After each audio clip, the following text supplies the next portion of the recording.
ಅವರ ಮೇವು ಹಗರಣ ಇರ್ಬೋದು, ಇವುಗಳನ್ನು ಪ್ರಸ್ತಾಪ ಮಾಡಿದರು. ಅದನ್ನು ಕೂಡ ಜನರಿಗೆ ಇಲ್ಲ ನಾವು ಜಂಗಲ್ ರಾಜ್ಯದಿಂದ ಒಂದು ಒಳ್ಳೆಯ ವಾತಾವರಣಕ್ಕೆ ಬರ್ತಾ ಇದ್ದೀವಿ ಅನ್ನುವಂಥ ಒಂದು ಸಂದೇಶ ಸಿಕ್ಕಿದ್ರಿಂದ ಜನರು ಒಂದು ತೀರ್ಪನ್ನು ಕೊಟ್ಟಿದ್ದಾರೆ NDA ಮೈತ್ರಿಕೂಟದ ಪರವಾಗಿ ಅಂತ ನಾವು ಭಾವಿಸ್ಬೋದು. ಇದ್ರ ಜೊತೆಗೇ ನಿತೀಶ್ ಕುಮಾರ್ ಅವರ ಆರೋಗ್ಯದ ಬಗ್ಗೆ ಚರ್ಚೆ ಆಯಿತು. ನಿತೀಶ್ ಕುಮಾರ್ ಎಷ್ಟೇ ಪಕ್ಷ ಬದಲಾವಣೆ ಮಾಡಿದರೂ ಕೂಡ ಅವರು ಜಾಸ್ತಿ ಸರ್ತೆ ಪಕ್ಷ ಬದಲಾವಣೆ ಮಾಡಿದ್ದಾರೆ, ಸಿದ್ದರಾಮಯ್ಯನವರು ಒಂದು ಸರ್ತೆ ಮಾಡಿದ್ದಾರೆ. ಆದರೆ ಅವರು ಒಬ್ಬ ಜನಪ್ರಿಯ ಮಾಸ್ ಲೀಡರ್ ಅಂತಲೇ ಹೇಳಬೇಕು. ಹೀಗಾಗಿ ನಾಯಕ ಮಾಸ್ ಲೀಡರ್ ಅಂತ ಕರೆಯೋಣ, OBC ಅಂತಲೂ ಬೇಡ. ಅವರು ಇಲ್ಲೇನಾಗಿದೆ, ನಿತೀಶ್ ಕುಮಾರ್ ಅವರ ಒಂದು ಅನುಭವಿ ರಾಜಕಾರಣಕ್ಕೆ ಜನ ಮನ್ನಣೆಯನ್ನು ಕೊಟ್ಟಿದ್ದಾರೆ. ಮೋದಿ ಅವರ ರಾಷ್ಟ್ರಮಟ್ಟದ ನಾಯಕತ್ವ, ಬಿಹಾರದ ಮಟ್ಟಿಗೆ ನಿತೀಶ್ ಕುಮಾರ್ ಅವರ ನಾಯಕತ್ವವನ್ನು ಅಲ್ಲಿಯ ಜನ ಪುರಸ್ಕರಿಸಿದ್ದಾರೆ. ಮತ್ತು ಈ ವೋಟ್ ಚೋರಿಗೆ ಸಂಪೂರ್ಣವಾದಂಥ ಹಿನ್ನಡೆ ಆಗಿದೆ. ಇದ್ರ ಜೊತೆಗೆ ಕಾಂಗ್ರೆಸ್ಸಿನ ಸತತ ಸೋಲಿನ ಹಿನ್ನೆಲೆಯಲ್ಲಿ ಕಾಂಗ್ರೆಸ್ಸನ್ನು ಯಾರು ಕೂಡ ನಾವು ಒಂದು ಪಕ್ಷವಾಗಿ, ಅವ್ರು ಯಾರೋ ಈ ದೇಶದ ಹೊರಗಡೆ ಇರುವಂಥವರಲ್ಲ, ಈ ದೇಶದ ಒಂದು ಭಾಗನೇ.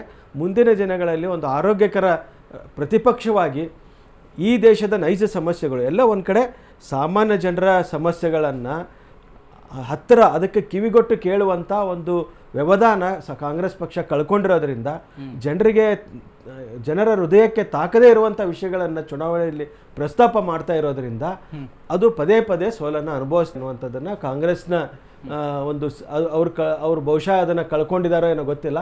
ಸೆನ್ಸಿಟಿವಿಟಿ ಅಂತ ನಾವೇನು ಹೇಳ್ತೀವಲ್ಲ, ಅದನ್ನು ಅವ್ರು ಮೈಗೂಡಿಸ್ಕೊಂಡು ಈ ದೇಶದ ನೈಜ ಸಮಸ್ಯೆಗಳು, ಈಗೇನು ಇಡೀ ದೇಶದಲ್ಲಿ BJP ಅಧಿಕಾರದಲ್ಲಿದೆ, ಮೋದಿ ಅಧಿಕಾರದಲ್ಲಿದ್ದಾರೆ ಅಂದರೆ ಸಮಸ್ಯೆಗಳೇನು ಕಡಿಮೆ ಇಲ್ಲ. ಸಾಕಷ್ಟು ಸಮಸ್ಯೆಗಳು ಈ ದೇಶ ಇವತ್ತು ಎದುರಿಸ್ತಾ ಇದೆ.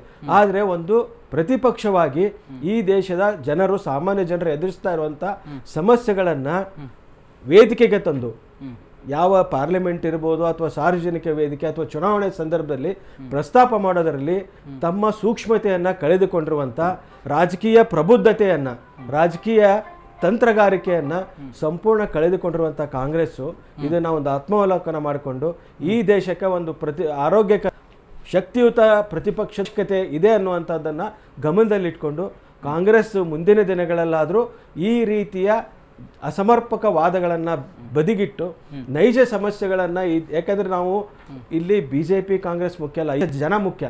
ನಾವು ಮಾಡ್ಕೊಂಡಿರುವಂಥದ್ದು ಈ ಡೆಮಾಕ್ರಸಿ ಅನ್ನುವಂಥದ್ದು ಇವತ್ತು ಮೋದಿಯವರು ಇರ್ಬೋದು, ನಾಳೆ ಬೇರೆಯವರು ಇರ್ಬೋದು.